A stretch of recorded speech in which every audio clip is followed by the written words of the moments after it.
bonjour merci de nous rejoindre jaajëfal leen comme tous les jours lundi ba jeudi tey mooy dernier numéro de la semaine li xew ci biir internet bi jaajëfal bu baax soxna Naata Mbaye mi leen doon dégtal xibaar yi ci kàllaamay Kocc d'ailleurs ñoom émission bi mook Adja ñoom lañ ko ndayele semaine bi yëpp jaajëfal leen d'ailleurs ñoom lañ doon xaar ñu yegg toog jàkkaarloog télé bi quoi parce que ay fans lii di li xew ci biir internet bi jaajëfal leen tey le jeudi 11 août 2022 waaw temps yëpp ñu ngi doon wax waxu taw ak hivernage ak dëkk yi xawoon jaxasoo ci yenn zone yi ci balaa mairie di ci ñëw ndax moom démb ba tey mi ngi koy wax bon enfin vendredi ba tey gis naa waa ANACIM ñi nga xamante ni seen xam-xam màcc na ci di ñuy jox ay prévisions météo annoncé waat taw à partir de vendredi ba samedi donc ñu jël suñuy matuwaay lu am solo la parce que fi mu ne nii moom bu dul riyaat di waa ANACIM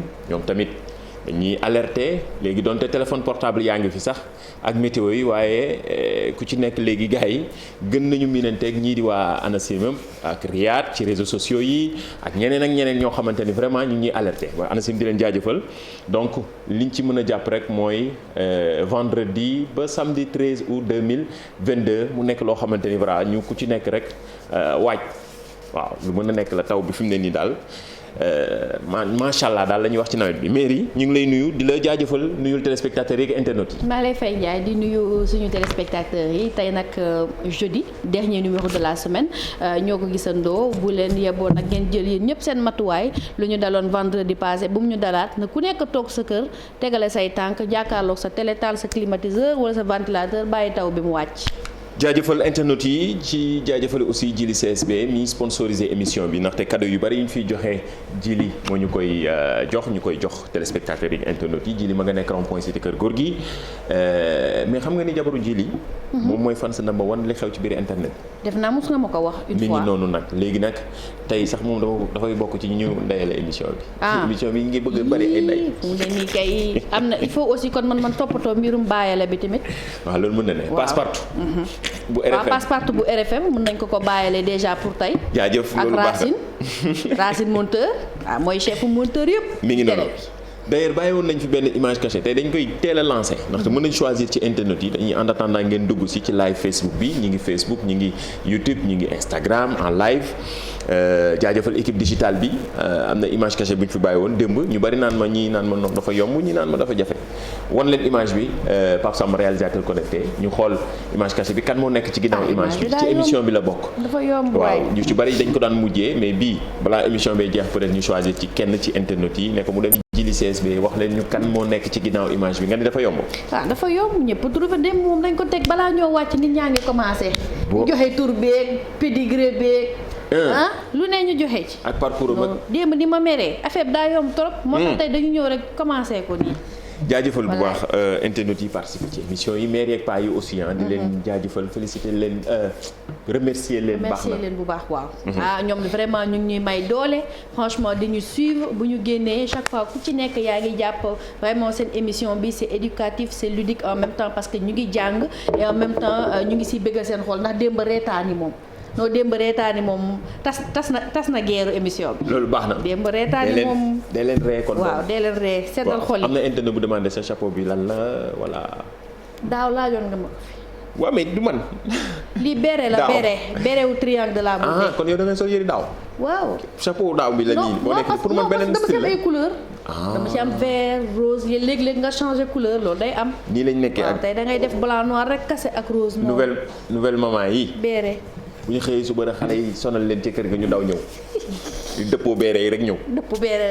duñu am sax temps defar suñu bopp. li metti na parlant de maman sax am na benn vidéo benn internet envoyé. waaw naan ñu ñii de xanaa mooy war nañ ko wax xam naa nouvelle maman yi mi ngi nii vidéo baa ngi nii ma ne ko ñun de. waaw lii dafay baax ñu koy wone naka ngay yëkkatee xale. naka nga koy. ñii dañu neex ko bambaane walaay lii moom mi ngi mel. léegi nii la chaque jour. ma ne ko ñun de nii la ñu daan yëkkatee wala lu ko gën a garaaw sax te teewul ñu ngi nii toog. déet loxo bi benn loxo yi jël rek ne ko. mais lii waaw baax na pour nouvelle maman yi xam naa ne xale yu bees bopp bi la pour téye bopp bi xam nga ak cou bi ils sont fragiles. mais tegal leen ko tegal ko téléspectateur yi Pape Samba.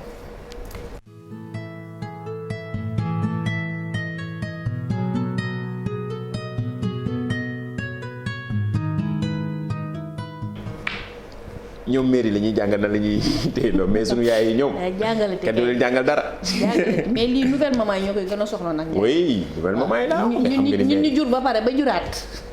mais nouvelle maman yii. yéen nouvelle maman naan ma ay jur juraat yu mel ne am naa benn bu am 6 ans. après ba tey nouvelle maman yi yaa ngi ci catégorie nouvelle maman yi ba tey. tant que amagoo ko am 15 ans ni toll ni ñun. 16 ans 17 ans yaa ngi ci nouvelle maman. pare nañ. macha allah lii la moo li xew ci internet yu am solo parfois ay vidéo yoo xamante ne da leen di jariñ yu ci bari ay internet di ñu ko envoyé léegi xanaa li xew ci internet fi mu ne nii de IAM lan moo fa xew gis naa ci réseaux sociaux yi ci subaak léegi ñëpp naan IAM école la école de formation gis naa ni formation la Institut africain de management waaw dañu jël ay étudiants yóbbu leen France waaw en fait ay voyage d'études 20 étudiants. yoo xamante ne dañ leen jël pour yóbbu leen voyage d'études boo déggee voyage d'études mooy da ngay dem à l'étranger. pour découvrir donc 20 étudiants la ñuy yóbbu Toulouse. pour ñu visiter li nga xamante ne moom mooy voilà ay entreprise gis ngeen leen ñu ngi nii ñu toog def photo. léegi nag ba fii nii amul problème. problème bi mooy ba ñu waree ñibbisi fukk ak ñett yi dañu daw maanaam si ñu demoon 7 ñoo ñibbisi juróom-ñaar ñoo ñibbisi. doy na waar. waaw léegi nag yaayam moom ci boppam daal dina na bu xale yooyu dawee ñi daw ñi bu ñu ñibbisiwul ñoom dañuy saisir ki nga xamante ne moo di Interpol. pour ñu rechercher leen ci dëkk bi indi rapatrier leen parce que il en va de ñoom seen réputation. crédibilité voilà de l'établissement. exactement. seen réputation. parce que ku ci nekk xale yi dem yépp ku ci nekk dañ leen jox visa 12 jours. ku ci nekk da nga am visa. te xam naa dañuy am partenariat ak. exactement ambassade beeg yooyu donc lii dafay yàq li nga xamante ne voilà day yàq seen image ci boppam léegi nag nee nañu xale yi bu ñu ñëwul en tout cas ñoom jël nañ décision dañu bëgg a saisir ki nga xamante ne moom moo di Interpol pour ñu rapatrier ñooñu mais daal jàppaleen ne sur 20. 7 ñoo ñibbisi.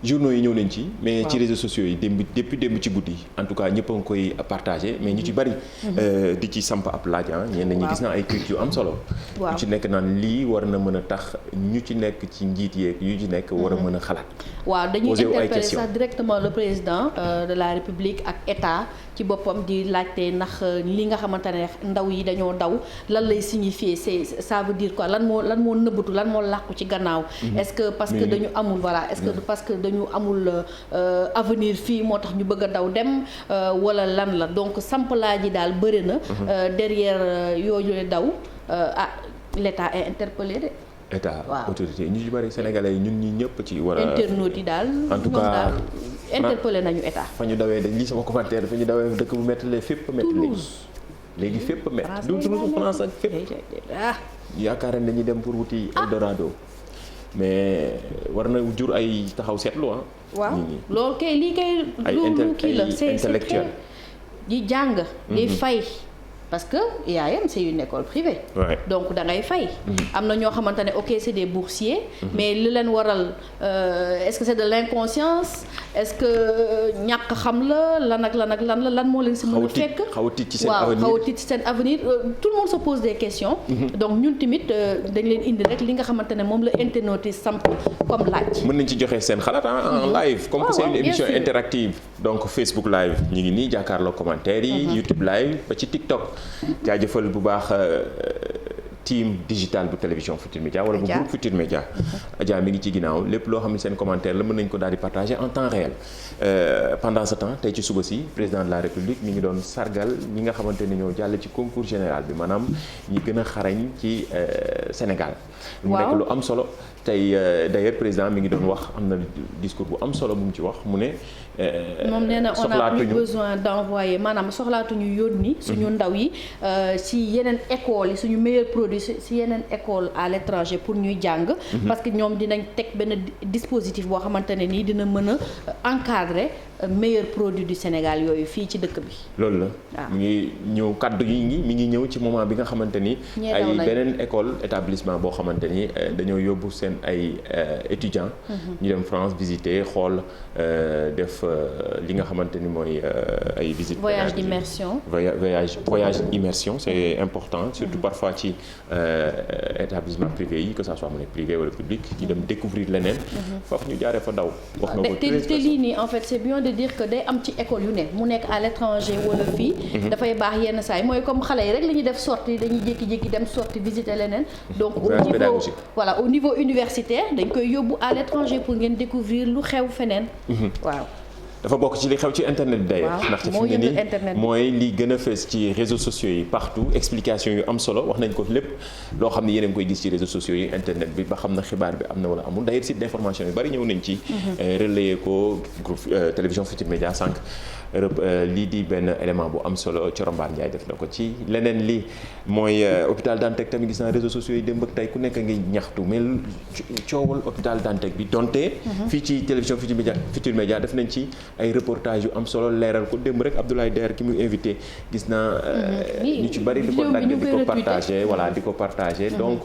en tout cas ab communiqué génn na sax d'ailleurs gën a leeral yëf yi mais ubbi tamit ñi nga xamante ne parfois ña nga ca l'hôpital ba fan lañ leen fas yéene dugal xanaa ci différents établissements yi nga xamante sanitaires yi fi nekk hôpitaux yi yeneen hôpitaux yi ngir ñu mën a wéyal seen liggéey waaye fi mu ne ni ñu ci bari ci poser ay questions. waaw ñu ngi ciy poser ay questions parce que il y a deux versions dafa am ñoo xamante ne dañu génn ne dañu bëgg a dàq génnee maladie bàyyi leen noonu abandonné leen te duñ leen indil benn solution. manipulation bari na ci waaw am na nag ñu ne loolu du dëgg manipulation la parce que li am mooy président de la république ay médecins ñoom ñoo instruit président de la république ñoom ñoo ko ñaan nekk dañu bëgg ñu defaraat hôpital bi donc ñoom dañu jublu ci loolu. mais waxuñu benn yoon que ne dañuy génnee maladie wala beddi leen wala génnee leen feneen donc ñaari version yooyu moo daal di am.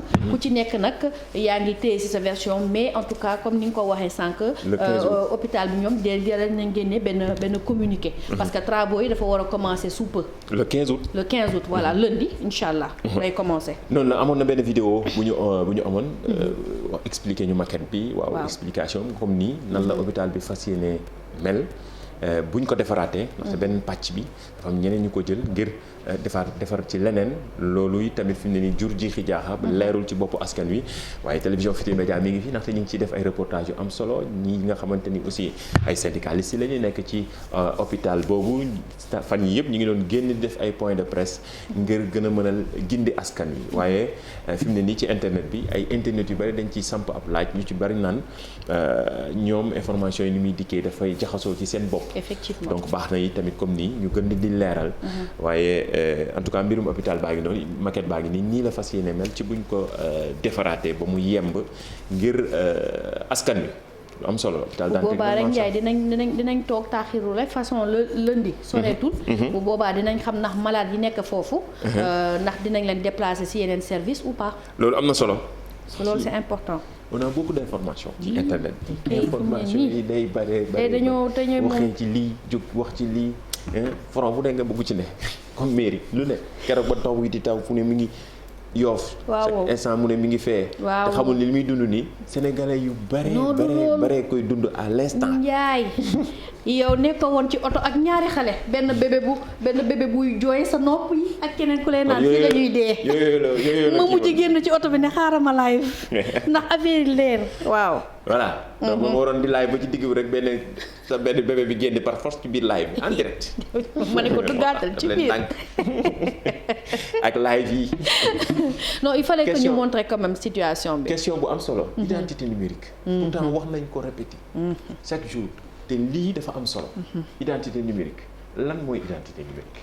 dafa bari ay internet yu ñu koy posé. waaw parce que ñu bëri dañuy jaxasoo du ñu xam en fait mais comme on dit toujours fii la répétition elle est pédagogique. identité numérique nag boo ko déggee moom mooy solution bi nga xamante ne da lay permettre yow nga connecté wu. à plusieurs plateformes. sans pour autant ngay am ay mots de passe wala ay profils yu bëri.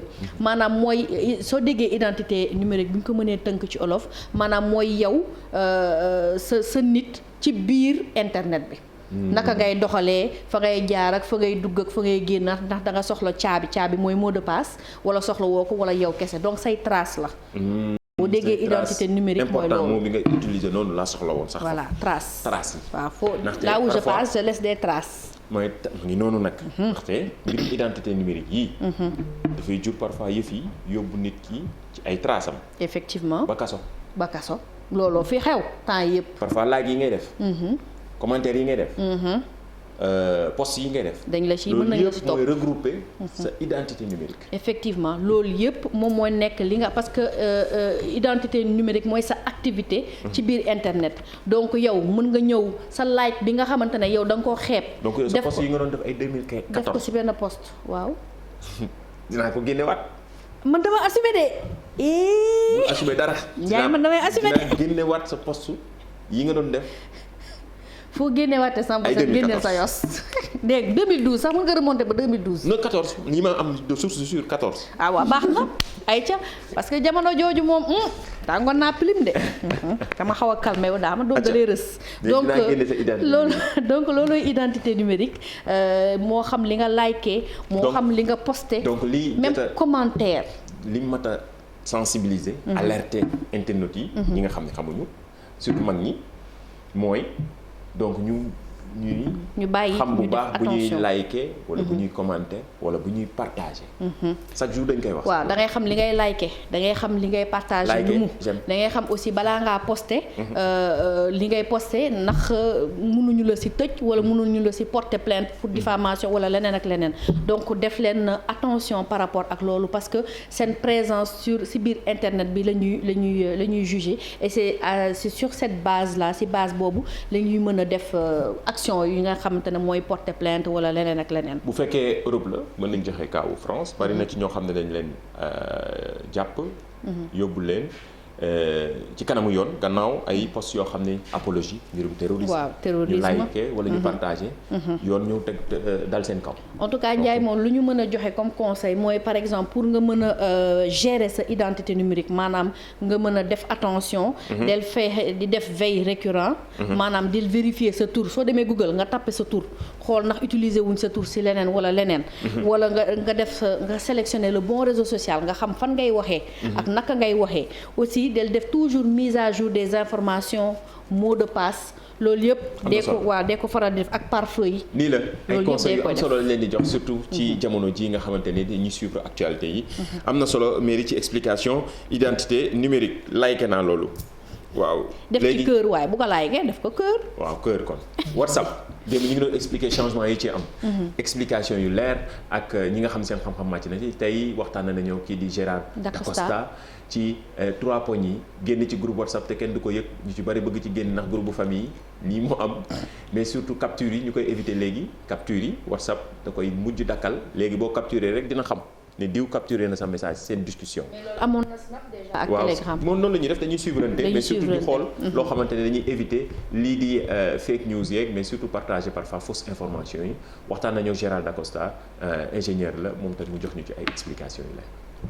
nouveauté bu ñëpp yëpp mooy que WhatsApp dafa def ay quelques mises à jour depuis quelque temps et mise à jour yooyu noonu bon am na avantage comme am na inconvénient donc ñun lu ñu mën a def mooy alerter nit ñi bu ñu bàyyi ci xel donc si mise à jour yooyu noonu am na lu ñuy woowee partage de contenu à vue unique donc nit ki dañ koy partager benn affaire mën na nekk vidéo ou photo kooku noonu di ko recevoir benn yoon la koy ubbi jeex na du ko mënaat ubbi mais bu ñu koy njëkk a def nit ñi amoon nañ possibilité defoon capture d'écran wala enregistré ko donc léegi dafa ñëwaat defaat yeneen mise à jour comme capture d'écran bi donc dootoo ko mën a ci def par rapport ak contenu à vue unique donc beneen mise à jour mooy nit ñi léegi mën nañ quitter groupe yi sans que ñu mën a xam nit ki quitté na ou pas sauf administrateurs yi ñoo koy xam beneen mise à jour bi par rapport ak WhatsApp mooy que léegi groupe yi yokk nañu en fait nombre bi et beneen mise à jour bi tamit mooy yow léegi en ligne mën nga par exemple fexe ba nekk invisible genre kenn du xam yaa ngi en ligne ou pas. ñu bëri kontaan nañ si mise à jour yooyu noonu mais dañ war a xam sur internet rien n'est gratuit donc tey marque ak société am Meta bu nekkee def nañu. merci beaucoup Gérald Dacosta ingénieur informatique explication yi leer na mais surtout gars yi ñu ci bari gis naa ñuy jubilé ñoom mairie yi ñu bëgg a génn seen groupe famille waxal. boo booleeg benn sa wàpp bi dañu bëri histoire yow bëri histoire du ma ci wax dara en tout cas daal marque sant nañ la gërëm nañ la. am na solo loolu rek lañ si mën a wax. gis naa YouTube tamit ñu différé wane 9 classement artistes yi nga xamante ni vraiment ñu ëppale ay millions de vues jamono ji ñu toll nag millions de vues man nan laa ko mën a xayma pour mairie ak paa yi sax millions de vues yi. millions de vues. waaw man de ba ma laajee ci olof man nar fi wax kii. yow laa bëggoon tooñ donc ñi nga xam ñoom la ñuy bàyyi ma yem ci phrase bi rek chaîne YouTube yi artistes sénégalais yi nag ñi ngi wane seen bopp bu baax a baax a baax. waaw mu daal di comme ni ngeen ko gisee ci image bi le premier en tête mu nekk Jaaman d'ailleurs qui a sorti waa benn clip bu bees. Jaaman rappeur la boo ñoo mën a. Jaaman rappeur la kay da ngay laajte. Jaaman rappeur la. ok nouvelle génération. dama gis internet bi waaw tontu ko ne ko Jaaman rappeur la te mën woy nag teg ci macha allah donc après bien sûr l'incontournable Dip Doundou Guiss ak King Baba moo ci topp ak après kii nga xamante ne moom la jeunes yi aussi tabb avec 38 millions de vues donc gis ngeen ko ça commence avec 111 millions 65 millions 53 millions 38 millions mu nekk aussi ay artistes yoo xamante ne ils sont reconnus ah. seen musique c'est chanté c'est rappé nit ñi di ko seetaan bëgg leen. xale yi jamono yi waaw xale yi jamono yi tey la. te xale yi amatuñu temps seetaan télé. voilà yëpp gi ci YouTube bi exactement mi ngi noonu borom ndaga moom moo nekk 4e position donc voilà ñoom ñoo porté le flambeau mais xanaa di leen gën a encourager. pour la qualité des vidéos parce que YouTube boo koy seetaan xëy na audio la mais aussi y a le visuel.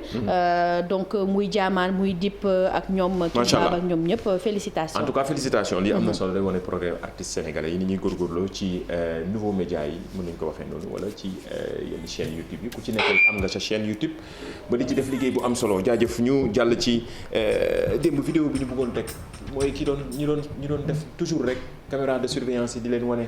ñuy sàcc ay moto di sàcc mais toujours dañ leen di yoolee à chaque fois dañ leen di partager seen vidéo yi caméra de surveillance yi sax heureusement ndaxte waxoon nañ ci. waaw bu du woon caméra de surveillance mu ñaaw ne ndaxte grâce caméra de surveillance. ci la ñu retrouvé xale bi fi ñu bare xoolal kii mooy borom lu jaune loolu di yenu moto bi di dem ci caméra de surveillance lañ ko gisee mais gars yi kàgguleeg lépp gars yi am nañu moyen wu génne la fësal mi ngi noonu mooy moto boobu.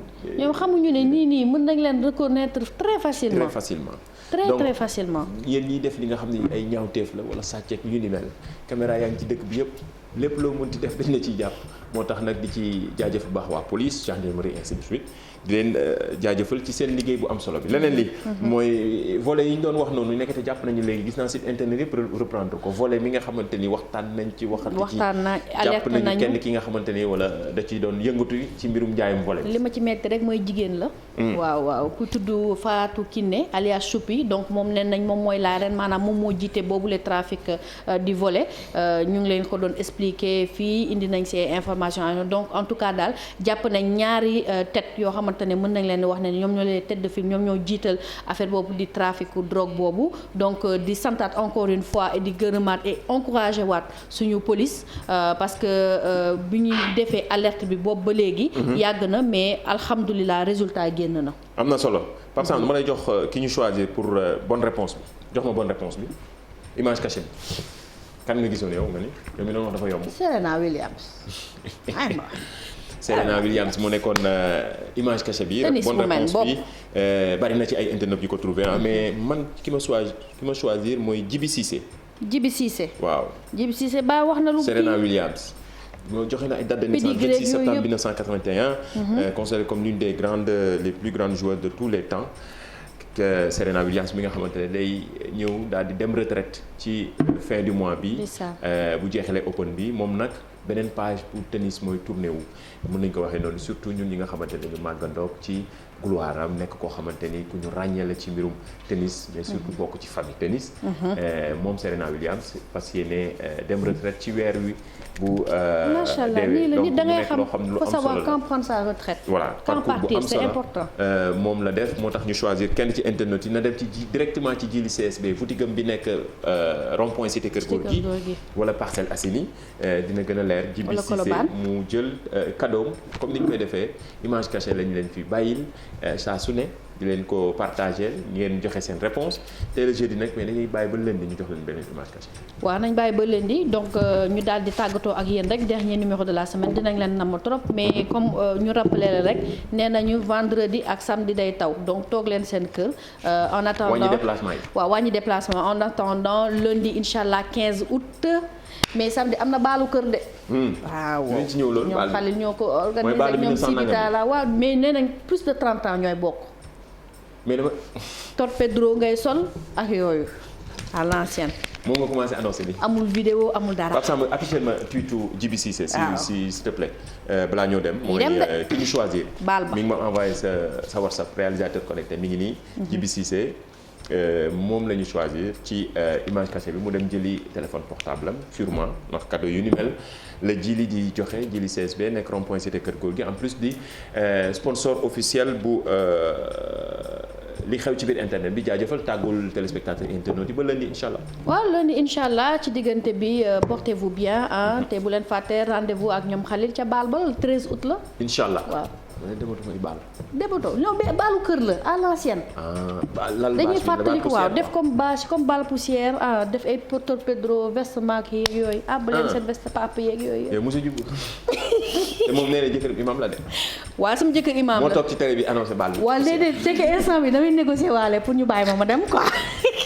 jaajëf caaw ñi nuyu bu baax suñu mbokk yi ñu doon suivre bari nañu maire yëpp ak paa yeeg surtout ndaw ñi ak yéen ñi scotché woon ci live Facebook bi YouTube live Instagram live jaajëfal Pape Sam réalisateur connecté Youssou mi jàpp ci éléments yi jaajëfal leen jox leen dig daje ba lundi incha allah ci beneen numéro li xew ci biir internet bi.